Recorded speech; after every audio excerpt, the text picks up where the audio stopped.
کا وقت ختم ہو گیا، اوبے یار پانی تو پیا ہی نہیں ہے، اوئے ہوئے ہوئے، ایسا ہوتا ہے؟ کوئی بات نہیں، اب گیا، ٹھیک ہے نا، یہ کوئی شرعی عذر نہیں ہے۔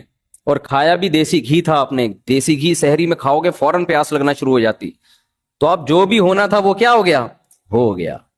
اب پیاس بہت لگے گی، سارا دن کیسے گزاروں گا، اف ٹینشن میں، او بھائی اس کی بیس پہ آپ کو روزہ توڑنے کی اجازت بولو نہیں ہے۔ سحری میں آنکھ ہی نہیں کھلی، ہمارا ترکی میں کیا حال ہوا، آنسو نکلتے نکلتے رہ گئے، کیونکہ ترکی میں ایک تو شہر ہے استنبول، استنبول میں تو بڑے بڑے ہوٹل ہیں، وہاں آپ جاؤ ترکوں کی ڈشیں، گوشت ملتا ہے آپ کو کھانے میں، کچھ کسی حد تک روٹی بھی مل جاتی ہے، اگرچہ یہ والی روٹیاں نہیں، لیکن بہرحال روٹی ٹائپ کی چیزیں ہوتی ہیں، گزارا ہو جاتا ہے۔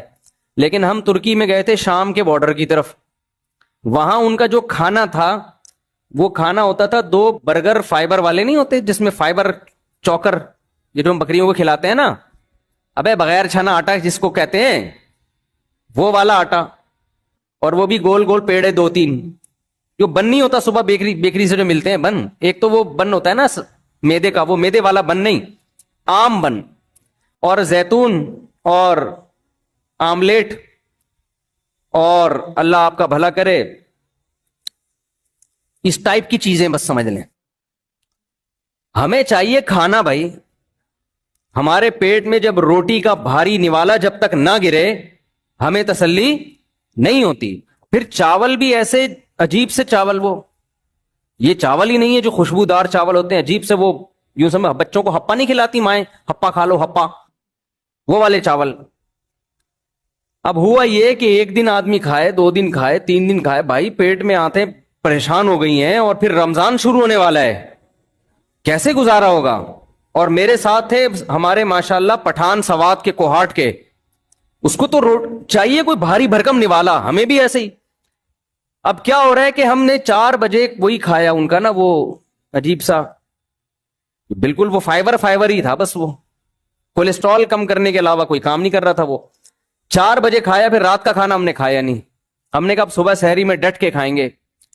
4 بجے کا بندہ کھایا ہوا، صبح جب سحری ہمارے پاس آئی ہے، پہلا روزہ ترکی میں تھا، پھر ہم وہاں حرم چلے گیا تھا میں، تو جب سحری ہمارے پاس آئی ہے تو وہی 2-3 ڈیزائن رکھے ہوئے تھے ہمارے سامنے، یہ زیتون ہے، یہ شہد لے لیں آپ، یہ پنیر لے لیں، بھائی کھانا دو ہے اللہ کے بندو، کیا چاہیے؟ حالت خراب ہو رہی ہے یار، پھر چلنا، سردی اتنی شدید، سردی میں تو ایسی بھوک لگتی ہے، اور پھر سارا دن کا روزہ رکھ کے کام کیسے ہوگا؟ تو میری تو حالت یہ تھی، وہ دیکھ کے نا میرے آنسو نکلتے نکلتے رہ گئے، میرا دل کیا میں پھوٹ پھوٹ کے کہیں جا کے روؤں میں۔ تو میرا تو پھر بھی تسلی یہ تھی کہ چلو سفر، ابھی حرم شریف جا رہے ہیں، مدینہ منورہ، وہاں جدہ جانا تھا تو وہاں جا کے کھا لیں گے، لیکن ان ساتھیوں پہ بہت ترس آیا، تو وہ میں نے پھر حرم میں 3-4 دن گزارے، وہ وہاں سے مجھے نا افطاری اور سحری کی تصویریں بنا بنا کے بھیجتے رہے کہ مفتی صاحب افطاری میں یہ ہے، سحری میں یہ، بڑی ہمت ان ساتھیوں کی، ابھی بھی وہیں پر ہیں، اللہ تعالیٰ ان کو جزائے خیر دے۔ تو اس لیے ہمیں جو یہاں کھانے ملے ہوئے ہیں نا، صحت کا بے شک بیڑا غرق کریں، لیکن مزہ بہرحال مزہ آتا ہے یار، نوالا پیٹ میں گرتا ہے، میں نے کہا ہمیں تو پراٹھا چاہیے، کچھ نوالا پیٹ میں گرے، ٹھا کر کے آواز آئے، یہ جو ہم عجیب سی چیزیں کھا رہے ہیں، چوکر فائبر منہ میں جا کے غائب ہو جاتا ہے، وہ شہد گرے گا پیٹ میں کیا پتا چلے گا؟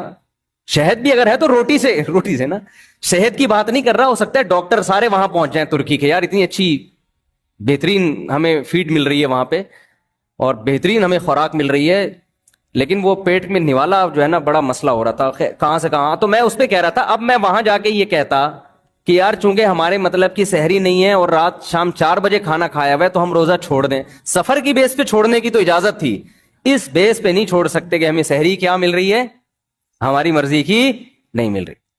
تو آپ کی سحری میں آنکھ کھلے یا نہ کھلے آپ کو روزہ رکھنا پڑے گا۔ اللہ نے روزے کی چھوٹ صرف 2 لوگوں کو دی ہے، ایک بیمار لوگوں کو اور ایک مسافر لوگوں کو۔ یہ اہم مسئلہ تھا، موضوع سے ہٹ کے تھا، لیکن بیان کرنا بہت ضروری تھا، کیونکہ میں دیکھ رہا ہوں لوگوں کو، سوسائٹی کو دیکھ رہا ہوں نا، آنکھ نہیں کھلی تو روزہ چھوڑ دو، پانی پینا بھول گئے تو روزہ چھوڑ دو، بھائی یہ گزارنا پڑے گا آپ کو، اللہ نے آپ کو اجازت نہیں دی ہے، جو مرضی ہو، فرض ہے، رکن ہے اسلام کا، ورنہ آخرت میں طبیعت سے پھینٹی لگے گی۔ ہاں 2 صورتوں میں توڑنا جائز ہے، موت کا خطرہ ہو جائے یا بیمار ہونے کا؟ بول لو نا کیا ہو گیا، جملہ کنپلیٹ کر لیں. موت کا خطرہ ہو جائے یا بیمار ہونے کا. بیمار ہونے کا مطلب یہ کہ کوئی پین تکلیف جیسے خالی پیٹ ہونے کی وجہ سے پیٹ میں پین شروع ہو گیا، درد شروع ہو گیا، یہ بھی ایک بیماری ہے. شوگر لیول اتنا ڈاؤن ہو گیا کہ شوگر کے پیشنٹ کے ساتھ تو بڑے مسائل ہوتے ہیں، چکر آنا شروع ہو گئے، یہ بھی بیماری ہے. خدا نخواستہ بے ہوش ہونے کا خطرہ ہو گیا تو یہ بھی کیا ہے؟ بیماری ہے. پھر رہ یہ گیا کہ بھوک اور پیاس برداشت نہیں ہو رہی، یہ بیماری نہیں ہے، یہ تو کسی سے بھی برداشت نہیں ہوتی، تبھی تو ہم کھاتے ہیں کہ بھوک برداشت نہیں ہوتی. تو بھوک اور پیاس جتنی بھی لگے روزے کی حالت میں اس کو برداشت کرنا آپ پر لازم ہے. اس بھوک اور پیاس کی شدت کی وجہ سے روزہ توڑنے کی اجازت نہیں ہے. ہاں بیمار ہونے کی، پیٹ میں درد ہو رہا ہے، السر کے پیشنٹ کو بہت زیادہ پین شروع ہو جاتا ہے بھوکا رہنے سے، یا شوگر لیول ڈاؤن ہونا شروع ہو گیا، بے ہوشی کا خطرہ ہے، اس طرح کے جو خطرات ہوں گے، بیمار ہونے کا خطرہ جسے کہتے ہیں، بلڈ پریشر اتنا زیادہ لو ہو گیا کہ ڈاکٹر نے کہا 2 انڈے اس نے نہیں کھائے اگر، تو بعض دفعہ بلڈ پریشر لو ہوتا ہے نا، نمک کھانا پڑتا ہے فوراً، یا انڈے منڈے پھوڑنے پڑتے ہیں، یا کوئی ORS وغیرہ پینا پڑتا ہے، تو بی پی لو ہوگا نا، یہ بھی ایک بیماری ہے.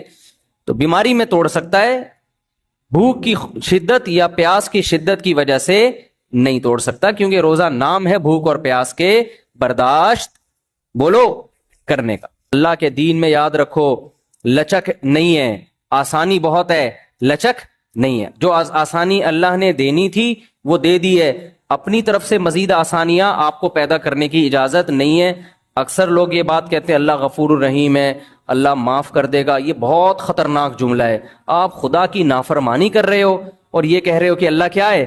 غفور الرحیم ہے. یہ بہت، دیکھو اللہ جب گناہ کی بات کرتا ہے نا کہ گناہ مت کرو، تو جہنم کی وعیدیں سنا کے ڈراتا ہے، وہاں یہ نہیں کہتا کہ میں غفور الرحیم ہوں. خوب سمجھ لیں، یہ جو آج ہم نے سورہ اعراف پڑھی ہے، اس میں جو پیغمبروں کے واقعات آئے تو کہیں بھی نہیں ہے کہ پیغمبروں نے قوم کو جا کے سمجھایا ہو کہ دیکھو تم اللہ کی نافرمانی چھوڑ دو، نہیں چھوڑتے تو کوئی بات نہیں، اللہ بہت غفور اور رحیم ہے. یہ کہیں بھی نہیں ہے. کئی واقعات پڑھے، میں انشاءاللہ بھی پڑھتا ہوں اس کو، کہیں بھی نہیں. ہر پیغمبر نے کہا انی اخاف علیکم عذاب یوم عظیم، تم نے گناہ نہیں چھوڑا، ہمیں ڈر ہے کہ بہت بڑا عذاب نہ تمہارے اوپر آ جائے. لوط علیہ السلام کی قوم کا واقعہ بھی آیا آج کہ تم ایسے جرم کرتے ہو، تم لڑکوں سے بدفعلی کرتے ہو، ہمیں ڈر ہے، مجھے ڈر ہے کہ اللہ تم پر آسمان سے کوئی عذاب نازل نہ کر دے. تو قوم نے کیا جواب میں کہا ہے؟ قوم نے جواب میں کیا کہا کہ بھئی لے آؤ اللہ کا عذاب. وہ کہہ رہے ہیں توبہ استغفار کرو، چھوڑو اس جرم کو، عذاب آئے گا. قوم جواب میں کیا کہہ رہی ہے کہ بھئی آپ بہت پاک دامن ہو، آپ علاقہ چھوڑ کے چلے جاؤ. تو جواب میں لوط علیہ السلام نے یہ نہیں کہا کہ نہیں عذاب نہیں